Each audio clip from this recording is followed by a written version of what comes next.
చెప్పే సాక్ష్యం ఏంటంటే నా జీవితంలో చాలా చాలా మేలులు జరిగాయి.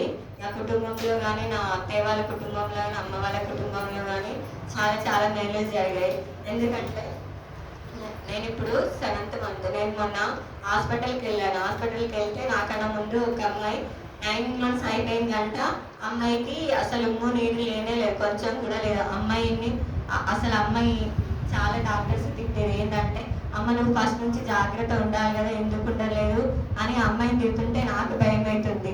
అమ్మ ఏసే నాకు ఇలాంటి ప్రాబ్లం ఏం రావద్దు, మంచిగా ఉండాలి అని ఇంకా నేను అప్పటికే బాగా చేసుకుంటే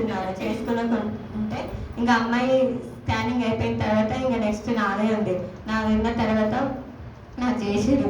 అమ్మ నాకైతే ఏం లేదు అంటే నేను ఎక్కువ వాటర్ మామూలుగా కొంచెం కొంచెమే తింటాను.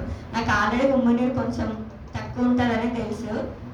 నాకు దేవుడు కార్యం చేసింది ఏంటంటే ఉమ్ము నీరు చాలా తక్కువ లేదు, కొంచెం తక్కువ అమ్మ, నువ్వు కూడా మంచిగా వాటర్ తాగాలి అని అన్నారు. అందుకని నేను ఇంకా అమ్మాయికి కొంచెం కూడా లేదు, అయినా నాకు దేవుడు కొంచెమో అంతనో ఇంతనో ఇచ్చాడు, ఇంకా కొంచెమే తక్కువ ఉంది అన్నాడు. ఇది సాక్ష్యం. ఇంకా ఏంటంటే నాకు ఏది వచ్చినా కానీ నేను దేవుడిని అడుగుతాను. మా అమ్మకి మా చెల్లెలకి కానీ, ఇప్పుడు మా చెల్లెలు 9th month మా చెల్లెలకి కొడుకు పుట్టాలంటే నేనైతే ప్రార్థన చేస్తున్నాను. మా చెల్లెలు కూడా అన్ని ఊళ్ళు మా చెల్లెలు వాళ్ళు ప్రార్థన చేసుకో, దేవుడు నమ్ముకో, నీకు ఖచ్చితంగా దేవుడు నీకు కొడుకునిస్తాడని నేను చెప్పాను. అట్లనే మీ అందరూ మా చెల్లి కోసం ప్రే చేయండి.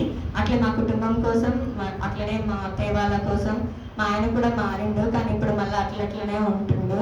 కానీ దేవుడు మా ఆయన మార్చాలి, మంచి జాబ్ ఇవ్వాలని నేను మీ అందరినీ కోరుతున్నాను. ఈ చిన్న సాక్ష్యం దేవుడు దీవించింది.